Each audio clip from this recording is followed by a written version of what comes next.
Que a graça e a paz do Senhor Jesus Cristo esteja abundante em sua vida e em seu coração.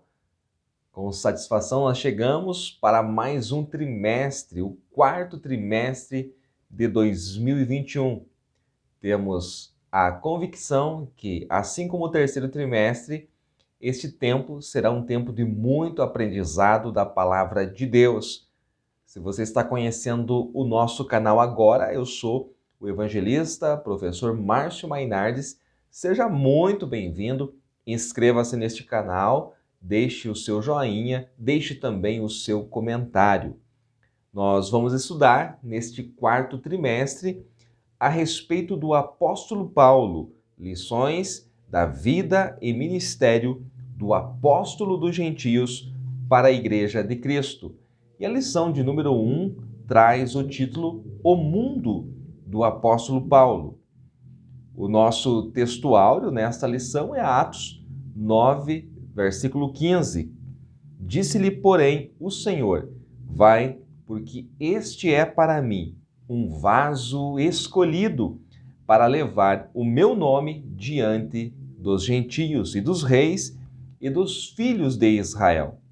A verdade prática da nossa lição diz que, segundo a sua soberana vontade, Deus usa as circunstâncias para fazer uma grande obra. A nossa leitura bíblica em classe está em Atos, capítulo 26, os versículos 1 ao 7.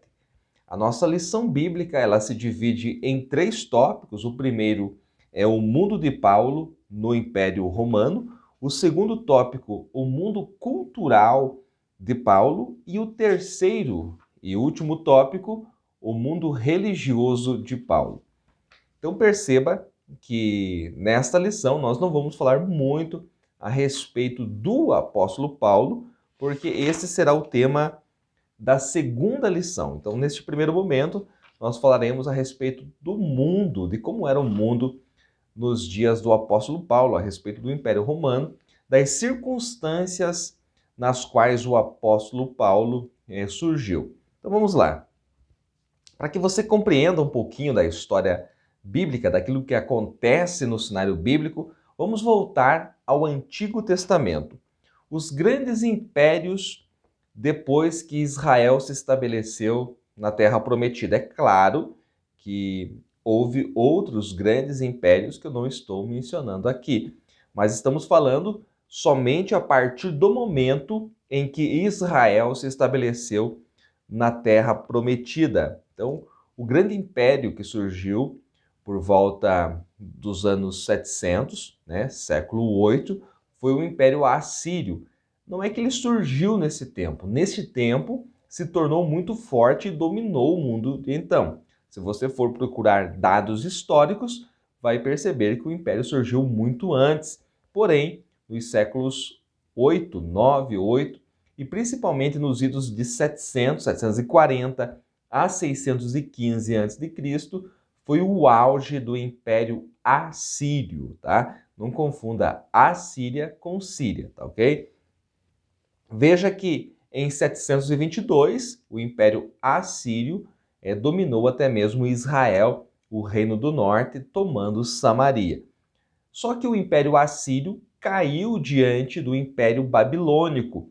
A partir de 615 até 539, o grande império foi o Império Babilônico, que que pensava ser imbatível, indestrutível. Mas, na verdade, surgiu o Império Medo-Persa.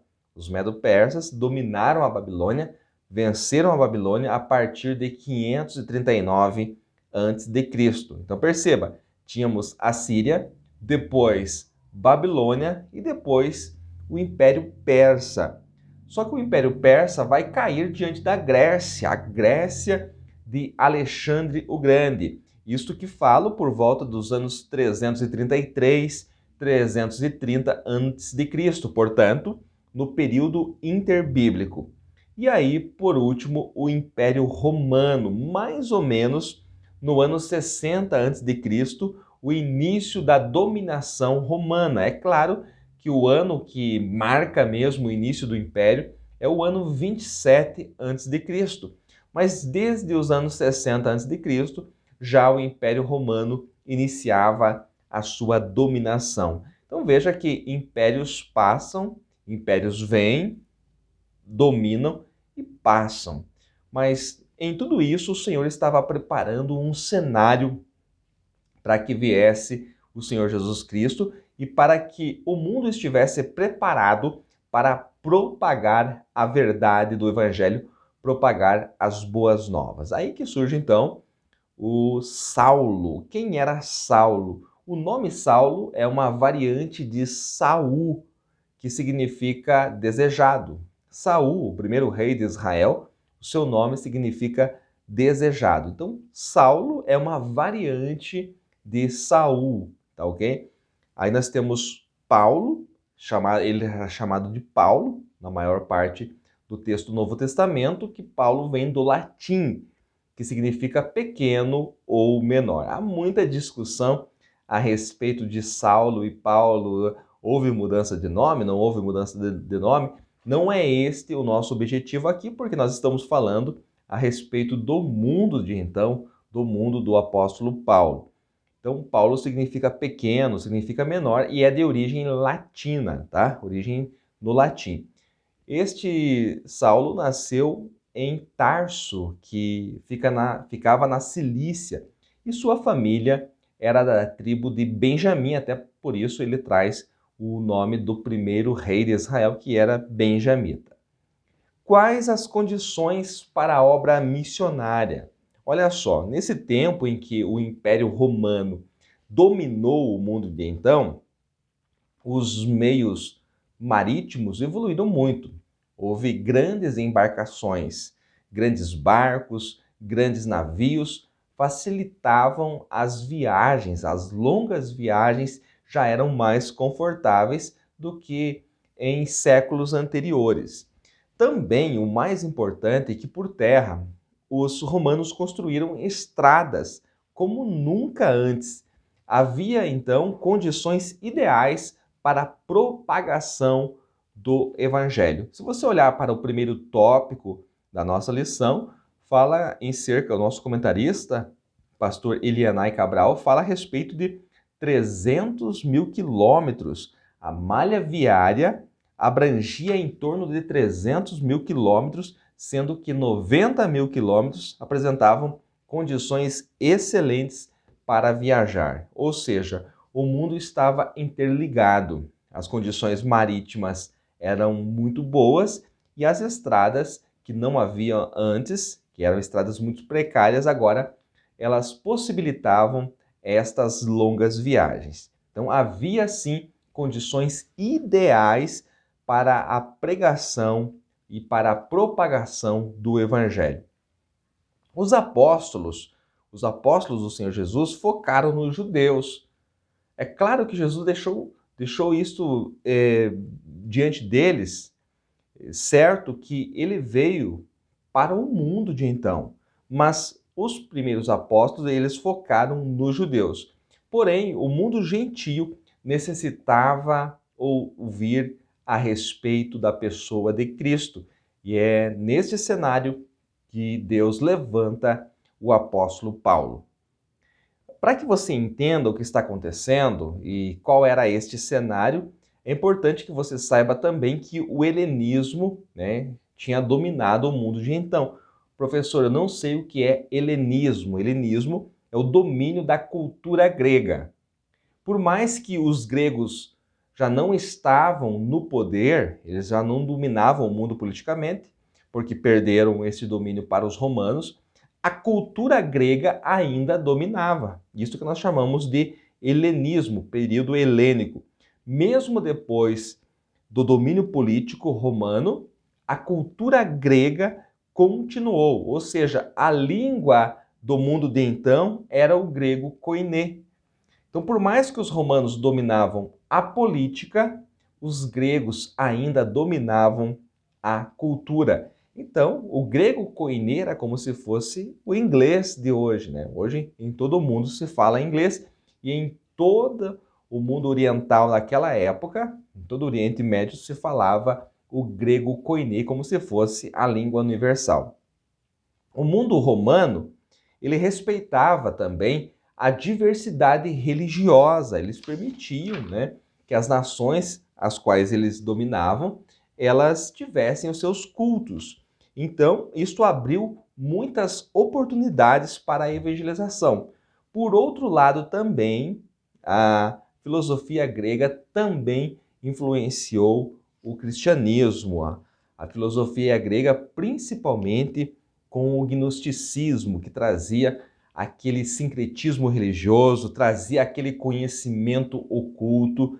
O gnosticismo foi realmente uma dificuldade muito grande para o cristianismo, porque não somente o apóstolo Paulo, o apóstolo João, mas os cristãos de então, eles tiveram que lutar contra o gnosticismo, que veio da filosofia grega. Então, se por um lado o helenismo, com a cultura grega, propiciou que o evangelho, através do grego koiné, chegasse a muitos povos e nações, por outro lado, a filosofia grega também trouxe os seus males. É importante que você saiba que o Novo Testamento, o qual nós temos em nossas mãos, ele foi escrito no grego koiné. O grego que foi escrito o Novo Testamento não é, de maneira nenhuma, o mesmo grego falado na Grécia de hoje. Não tem nada a ver. O grego koiné não existe mais. Por isso que é tão difícil a questão das traduções da Bíblia, as traduções do Novo Testamento, porque esta língua não existe mais. Agora vamos trazer para os dias de hoje. É muito importante, nós estamos vendo que o mundo estava preparado para receber o Evangelho. E hoje, o mundo atual, ele é sim um desafio para missões. Temos hoje rodovias, ferrovias, temos as linhas aéreas, temos a internet e muito mais. Mas também cresce a intolerância contra o cristianismo em muitos lugares do mundo. E aqui eu não estou falando somente desses países que proíbem a propagação aberta do evangelho. Países como na Janela 1040 ou países que vivem em ditadura, por exemplo, a Coreia do Norte, que é o regime mais fechado do mundo, onde não se pode ter Bíblias. Eu não estou falando somente desses países que têm esta política socialista, comunista ou ditadura, mas cresce a intolerância contra o cristianismo em todo o mundo. Veja no Brasil, por exemplo, o atual momento em que nós vivemos. Veja como a mídia, veja como os meios de comunicação, veja como a política trabalha contra os princípios cristãos. Hoje, quando você estabelece princípios cristãos, é porque você é isso, é aquilo e colocam rótulos devido você propagar princípios cristãos, princípios ensinados no Novo Testamento. Então, esta intolerância contra o cristianismo, ela não cresce somente naqueles países onde é dominado pela ditadura. Não. A intolerância religiosa, a intolerância contra principalmente o cristianismo, ela cresce em países como o Brasil. Então é tempo de nós nos levantarmos em oração, nos levantarmos contra essa propagação anticristã. Nós devemos utilizar as oportunidades que temos e com certeza o Espírito Santo ele irá abrir as portas que estão fechadas.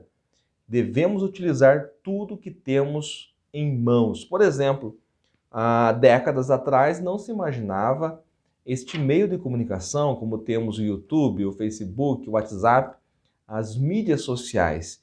E a internet hoje é o meio mais poderoso de comunicação e muitos cristãos a utilizam de forma errada, a utilizam para dar um testemunho anticristão quando deveriam estar falando a respeito do Senhor Jesus. Quando nós estamos aqui, nós estamos alcançando qualquer lugar do Brasil ou do mundo. Então nós temos esta oportunidade de falar do amor de Cristo, de trazer o conhecimento da Bíblia Sagrada. Não podemos perder tempo. É importante que você levante na sua classe esse questionamento. O que estamos fazendo? Quais os meios que Deus nos propiciou para que nós venhamos propagar o Evangelho? No mundo do apóstolo Paulo havia condições ideais. No nosso mundo também existem condições. Se você não pode ir para um país, por exemplo, onde reina a ditadura, você pode, com certeza, através da internet, chegar em muitos locais do mundo. Você pode levar este evangelho e Paulo aproveitou estas oportunidades. A igreja atual também precisa aproveitar essas oportunidades que temos. À medida que a tecnologia avança, são mais recursos que o Senhor nos dá para levarmos a palavra de Deus. Hoje, nós falamos um pouquinho a respeito do mundo do apóstolo Paulo e trazendo para o nosso mundo, hoje, o qual nós temos diante de nós, e você também deve aplicar isto na sua classe. Na próxima lição, sim, nós vamos falar a respeito de Saulo de Tarso, o perseguidor da igreja, e aí sim falaremos um pouquinho mais de forma profunda a respeito da pessoa de Paulo. Que Deus em Cristo te abençoe ricamente, e se esse vídeo foi importante para você, não deixe de dar o seu joinha e também de compartilhar. Se quiser, deixe o seu comentário, é um prazer ler o seu comentário, e que Deus em Cristo o abençoe mais e mais.